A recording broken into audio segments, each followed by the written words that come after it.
guys. Hi guys. This is Sanju Rapper. This is Sanju Rapper. Sanju Rapper. Rapper. Rapper. गोरी यारी तोरे गोरा रंग पे लौंडे लाइन मार ले हमरे गांव की। गोरी यारी तोरे गोरा रंग पे लौंडे लाइन मार ले हमरे गांव की।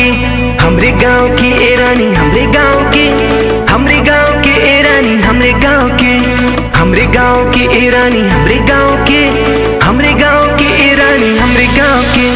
गोरी यारी तोरे गोरा रंग पे लौंडे लाइन मार ले हमरे गांव की।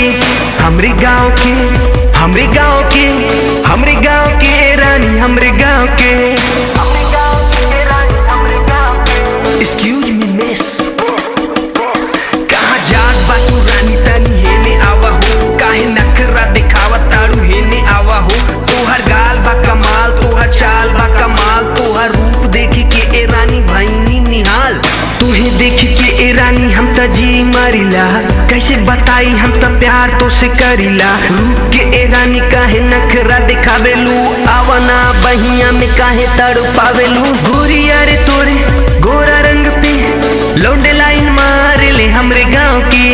गोरी यारे तोरे गोरा रंग पे लौंडे लाइन मार ले हमरे गांव की। हमरे गांव के ए रानी हमरे गांव के। हमरे गांव के ए रानी हमरे गांव के। हमरे गांव के ए रानी हमरे गांव के।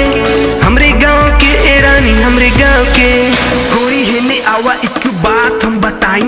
दूरे काहे बैठल बाटू तो ही समझाई। प्यार करीला हो तो से प्यार करीला। प्यार के ए रानी इजहार करीला। रूप के ए रानी अपन जलवा दिखावना। होठवा से होठवा गोरी तू मिलावना। प्यार करीला हो तो से प्यार करीला।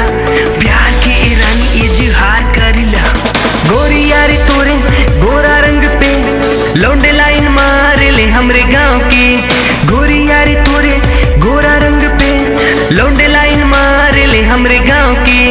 हमरे गांव की ए रानी हमरे गांव की। हमरे गांव की ए रानी हमरे गांव की। हमरे गांव की ए रानी हमरे गांव की। हमरे गांव की ए रानी हमरे गांव की। गोरी यारी तोरे गोरा रंग पे लौंडे लाइन मार ले हमरे गांव की।